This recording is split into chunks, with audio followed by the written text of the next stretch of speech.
on Viewfinder, and I make clothes. I moved here from Dallas right after high school, so it was kind of crazy, but I've been here for like a year now, so it's pretty chill. I fuck with New York a lot more than Texas.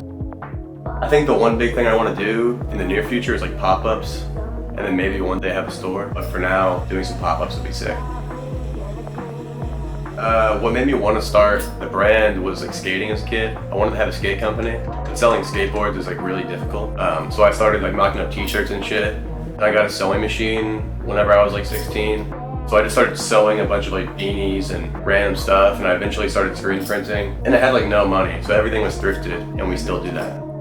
I think whenever someone gets a piece, I want them to feel like it was like handmade with love. If you move out to go do something, you're probably gonna be like by yourself for like the first like 6 months. So get ready to be your own best friend for a little bit, but it's definitely worth it. It's pretty cool, especially here in New York. Usually for like a full piece, I'll find like a fabric that I like or something like that, or I'll have an idea for like a concept, like a baggy pant or like the t-shirt or whatever, and then I'll start from there. But I like to go out and like source a fabric and feel it and be like, oh, this would be cool as this. So like we did some cheetah print denim that we're about to drop, and I like found the fabric at Mood, and then we like worked with it and had the manufacturer try to recreate it. So we kind of take it from like an in-house sample to something in the production. Every time, or most of the time, I'll make a sample myself, and then I'll send that to them, like photos and everything, and we'll try to match it as best we can with production and make some changes if they can do something better than me. People say not to listen to anybody, but you should listen to everybody. I think the first shirt that said Viewfinder on it was a frog. Or I made like a t-shirt that had like that handgun meme where they like edit like the gun on Kirby. I don't know why I made that, but it said Viewfinder, and I think that was the first shirt we ever dropped. Screen printed in my mom's garage. For a while, she thought that I should still go to college. Eventually, I mean, they were pretty cool with it, both my parents, but for a while they didn't get it. And then once they kind of saw like that I was really thinking about moving, they kind of looked into it and they're like, oh, you're actually kind of doing good, so maybe you should. So they've always been pretty supportive.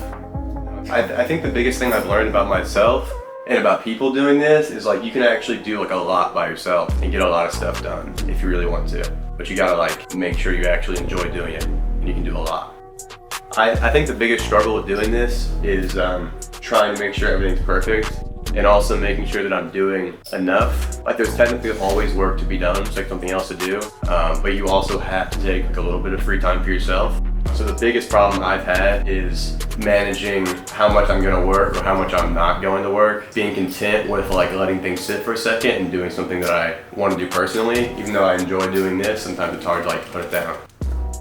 I think my family's pretty supportive. My grandma really likes it. She recently started a clothing operation kind of because of this, and my parents are cool with it. Sometimes they think I should get a normal job, but usually they don't really bring it up anymore, so that's cool. Yeah, I think everyone in my family is like hoping that it's a success, and they're counting on it, so.